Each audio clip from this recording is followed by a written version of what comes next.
What's up, YouTube? Wow, just wanted to share something.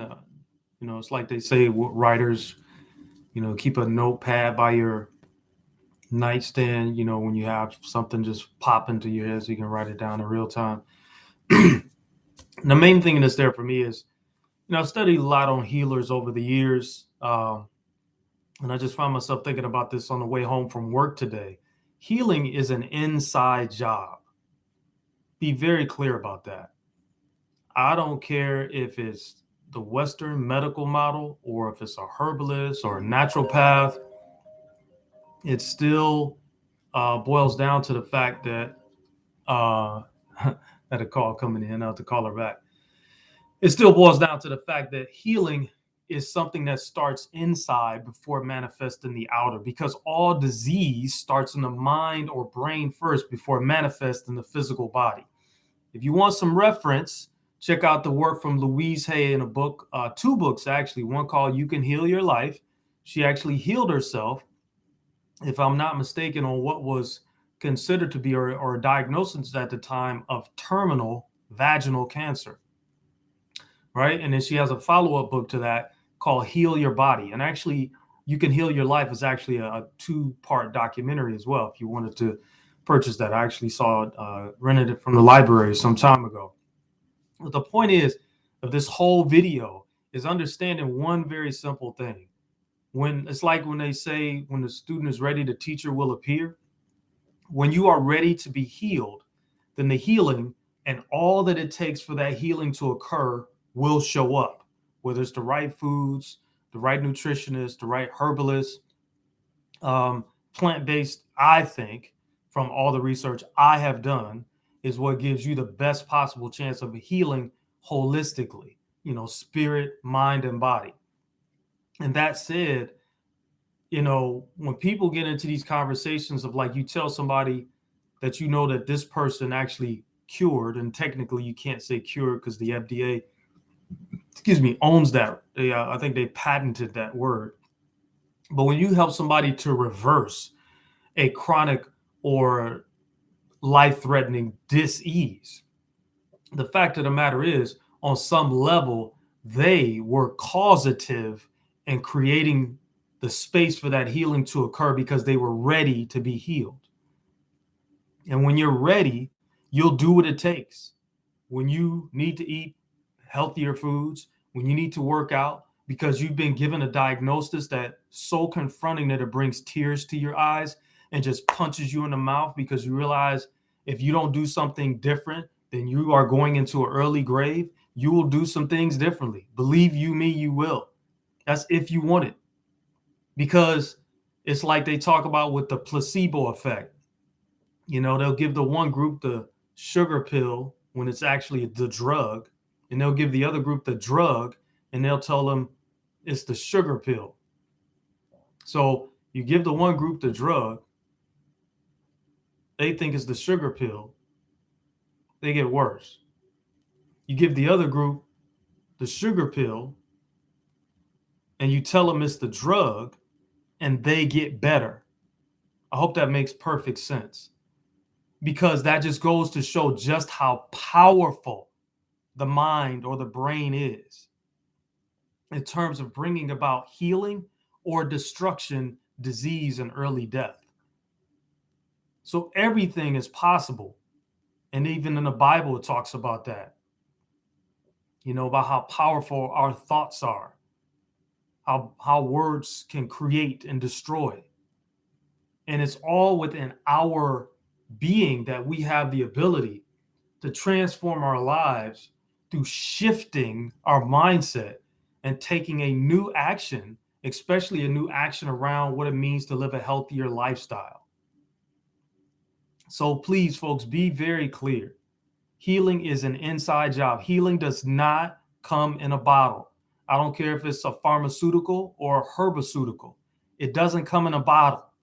It's up to the individual that's hungry for their life to say, fuck this, something's going to change today, and I'm going to heal, and I'm going to get better. And I'm going to do what it takes to make sure that that comes into existence. That's it. It's a choice.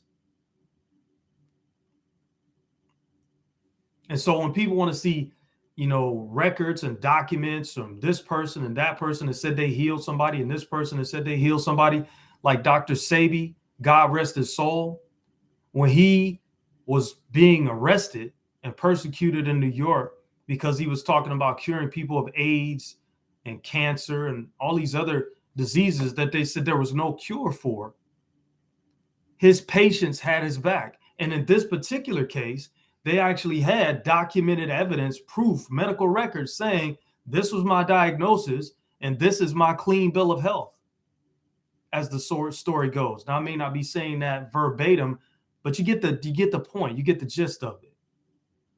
And so there's some merit to that. And at the same time, you got people out here that are healing people, helping to facilitate another person's healing, whether they're nutritionists, naturopaths, intuitives, even some, conscious medicine practitioners, integrative medicine practitioners. They're doing the heavy lifting. And a lot of these people are not known at all. You had Renee, her formula was called ESSIAC of Canada, I believe. And she was healing people that had been written off for dead and only given X amount of months to live. So she was integral in that process to a degree, and the formula that she made was a great facilitator to help bring about the healing of the people that took her on. And this is the elephant in the room that a lot of people may not want to talk about, but there's something called soul contracts, which we sign before we come here. And on some level, those people in their contract, the time wasn't up for them to leave this earthly realm. And then meeting her at the time they met her, and her helping to facilitate their healing with this amazing herbal compound to help get the toxins out of their body. And on some level, because the herbal compound was so profound, and at the same time, that person mentally was ready for the shift to occur to where they're like, fuck it, this is going to happen. They gave up everything that was in their space when it came to whatever resistance or whatever they were holding on to that brought about the dis-ease in the body in the first place. So having some records to document somebody's, healing of another person is great. Having testimonials is great. And you have plenty of healers out there, far and wide, that never get it documented, that never go to a college to get a certification to say, I'm this nutritionist with these, and I got these letters behind my name. They just know that God put them here for a purpose, to make a difference in people's lives that are in crisis and are scared to bejesus that they're about to leave this realm. So whatever you do, when you're ready, the teacher will appear. There's a story about Nicholas Gonzalez, the guy who was healing people with pancreatic cancer.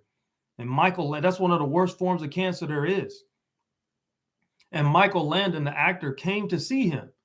But Michael Landon was so caught up in the appearance of things. And apparently at this time, he didn't have, the most polished looking office, or, maybe his documentation or his letterhead might have been sideways or something, whatever it was.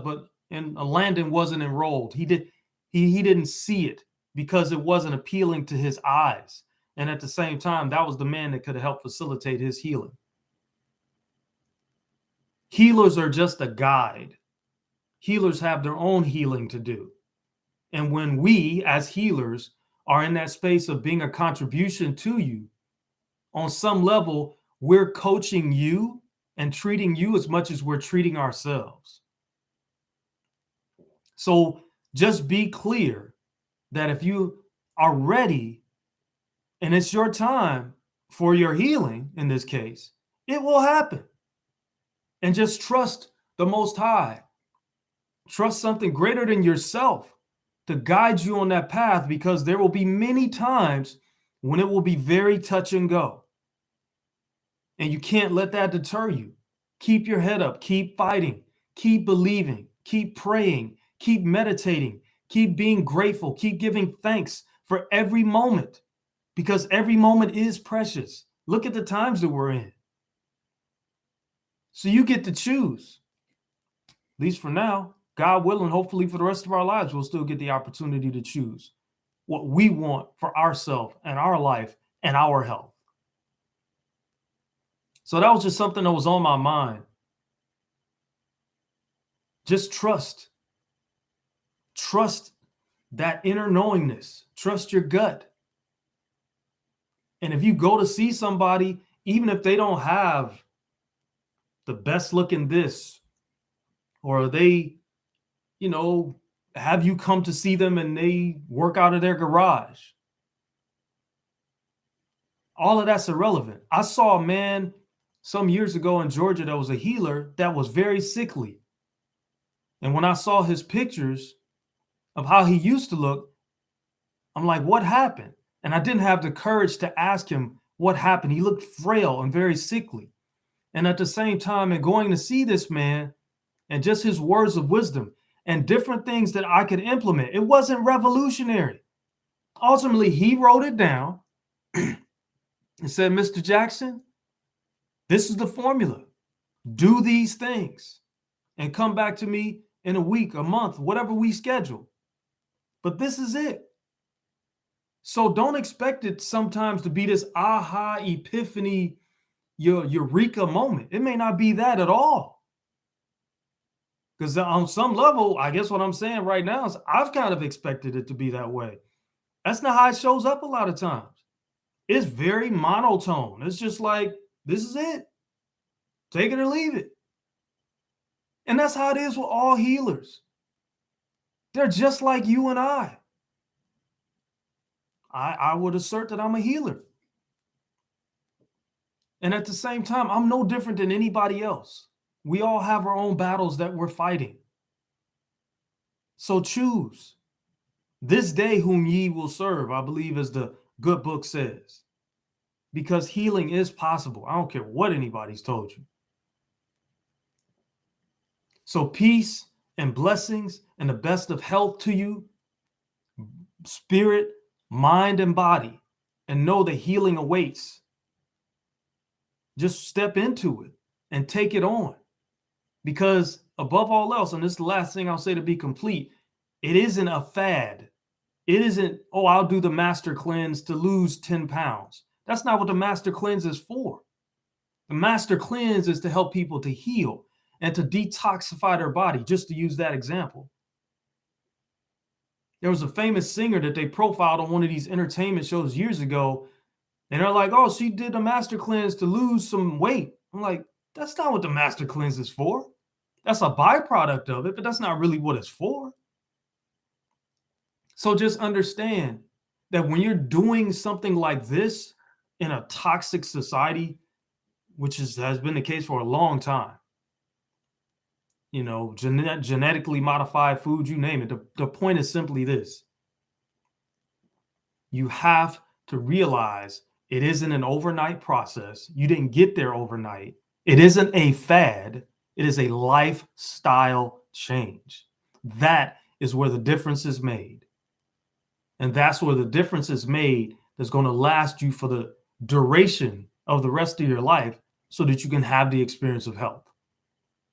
So take care of yourselves, folks. Be well and know the health is yours. Choose it.